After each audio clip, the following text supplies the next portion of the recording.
On May 8, 1938, in celebration of Mother's Day, little Marjorie West, only 4 years old, went on a picnic with her family in the Allegheny Forest near Bradford, Pennsylvania. After church, Marjorie's father, Shirley West, an assistant engineer at Kendall Refining, his wife Cecilia, the couple's oldest daughter, Dorothea, 11, their son, Alan, 7, and young Marjorie went along with family friends, Mr. and Mrs. Lloyd Ackerland. To get to their picnic spot, the Wests drove along Highway 219 to nearby Marshburg, a popular clearing in the Allegheny Forest. By 3 p.m. that afternoon, an exhausted Cecilia returned to the family car to rest. Shirley and the Ackerlands headed further into the woods to fish for trout in the stream. Marjorie and Dorothea decided to pick a bouquet of wildflowers for Mother's Day. Their father cautioned the girls to watch for rattlesnakes, then left them in the clearing. For a time, the West sisters gathered violets. Then Dorothea left Marjorie alone for a moment while she ran back to the car to give Cecilia a bouquet of flowers.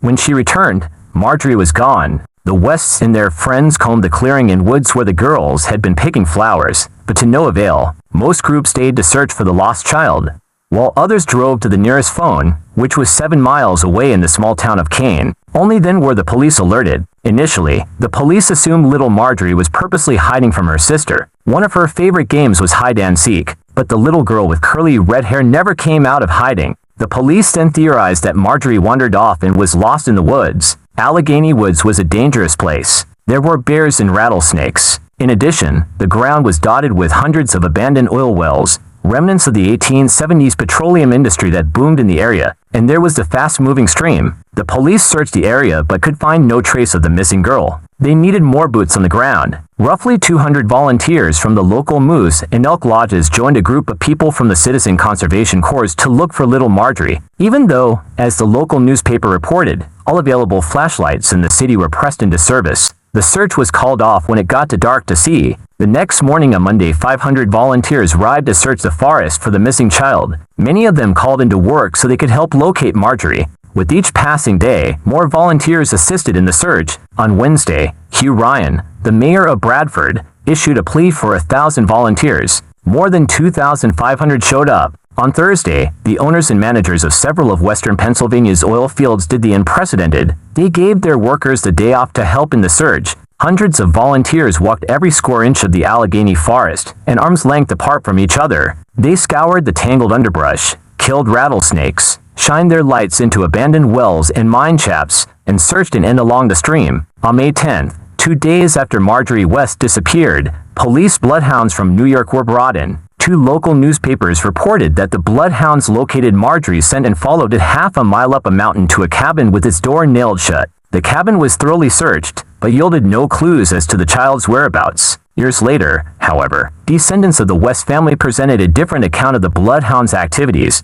They claimed the dogs followed Marjorie's scent until it suddenly stopped at the road next to the clearing. In 2006, a woman named Catherine, the daughter of Marjorie's cousin, Joyce, wrote in her blog, "The searchers found the crushed bouquet of violets, picked for her mother for Mother's Day, lying on the ground not far from the rock. The rock was in the same area where Marjorie and her sister, Dorothea, had collected the violets." If this account is true, it lends credence to the new theory that the police were developing. Since the little girl was not found wandering in the woods as expected and her body was not discovered in an old mine shaft or on the banks of the creek, the police investigating Marjorie's disappearance were beginning to think that she had been taken from the forest snatched by a stranger. Police questioned witnesses and nearby residents about vehicle traffic on the road around 3 p.m. on Mother's Day. They learned that 3 cars were seen driving past the area at that time. Less than 48 hours later, the police knew the identities of 2 of the drivers, but they couldn't track down the 3rd driver. A man witnesses said was speeding away from the clearing so fast that another motorist in the oncoming lane had to swerve into a ditch to avoid a collision, and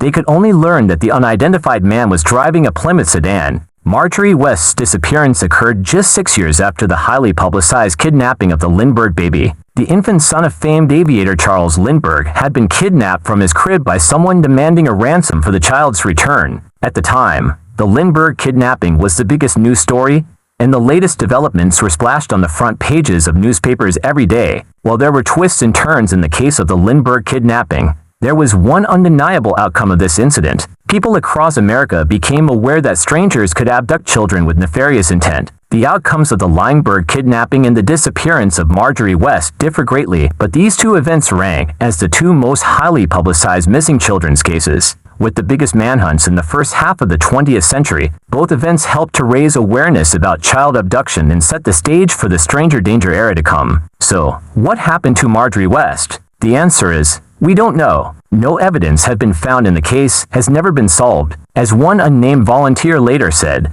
there was no way the little girl could have been in the woods. Most people living in Bradford, including the police and volunteers who helped search for the child, believed that she was taken from the clearing by a passing motorist. What happened after that, however, is the subject of much speculation. No ransom note was ever sent to the West family or the police, so it was deemed unlikely that Marjorie was kidnapped for ransom. It was equally implausible that her parents were responsible for the little girl's disappearance. It was widely reported that Marjorie's father, Shirley West, refused to leave the Allegheny forest for over a week. He spent his time frantically searching for his lost child, barely sleeping or eating. According to one article, Shirley West had finally consented to come to Bradford. He ate his evening meal at home and then returned to the forest. Marjorie's mother, Cecilia, refused to leave her home. She sat by the telephone, afraid of missing a call. The fact that Marjorie's body was never found gives hope to residents of Bradford and members of the West family. Marjorie's cousin, Jack Covert,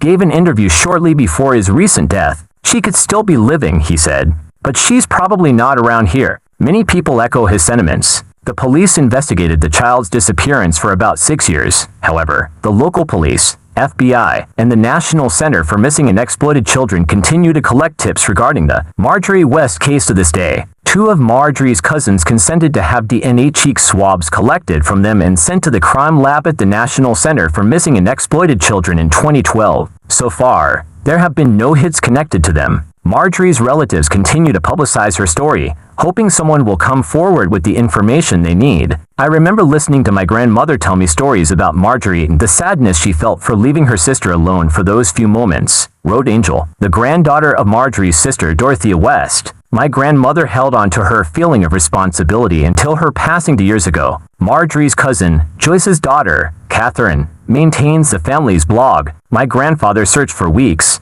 she wrote, long after the manhunt was called off. Returning home late into the night, 3 small children sat on the porch steps waiting for him, but they knew each night from the slope of his shoulders, he didn't find the little girl with the bouncing red curls. In a 2010 book, Finding Marjorie West, author and college professor Harold Thomas Beck laid out his own personal investigation to the baffling disappearance and presented his incredible, yet unproven, theory. Beck claimed that in the late 1990s, during the early years of the internet, he posted information about the Marjorie West case online and offered a $10,000 reward for information regarding her whereabouts. In the post, he included a few current photos of Dorothea. Marjorie closely resembled her older sister as a 4-year-old child, so Beck assumed they would look alike as adults, too. He received several responses to his post and planned a trip to talk to some of these people. One tip came from a woman who stated that a co-worker, a nurse, looked quite similar to the photographs of Dorothea. On his travels, Beck stopped in Florida to meet this woman.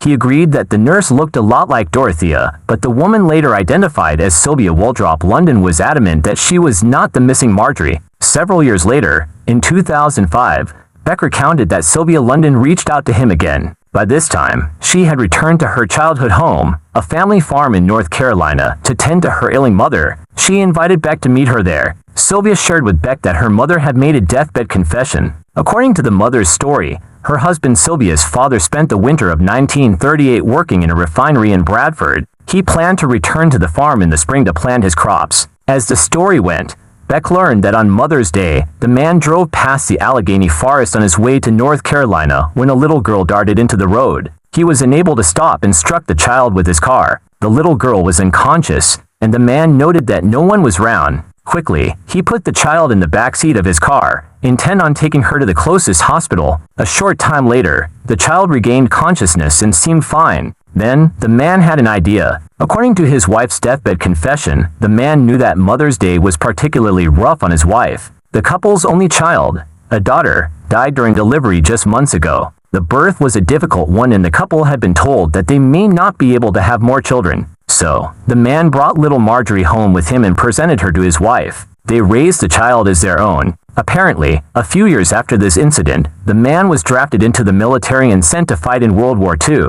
He lost an arm in battle and later told his wife it was certain it was God's way of punishing him for what he's done. Sylvia told Beck that, as a child, she told her parents about the other family and spoke of living in a place where the snow was way over her head. Sylvia's parents told their friends that their daughter had an active imagination. Sylvia even remembers the names Dorothea and Alan as being important to her. Beck explains in his book that Sylvia agreed to tell him this information under conditions that he not disclose her identity until after her death, and that he arranged for her to meet Dorothea. Sadly, by this time, Dorothea was in her late 70s and was in failing health. Dorothea died in 2007, and 2 years later, Sylvia succumbed to cancer. Beck self-published his book in 2010. Did Harold Thomas Beck solve the mystery of Marjorie West's disappearance? The Bradford police don't believe his incredible tale, nor does the National Center for Missing and Exploited Children. Bob Lowry, a former leader at the National Center for Missing and Exploited Children, admitted that he hasn't read Beck's book, but stated, "I would think that anyone alive today who was living at that time would have vivid memories of this. When something happens to a child of 4, there's a need to have the truth shared so that everyone knows."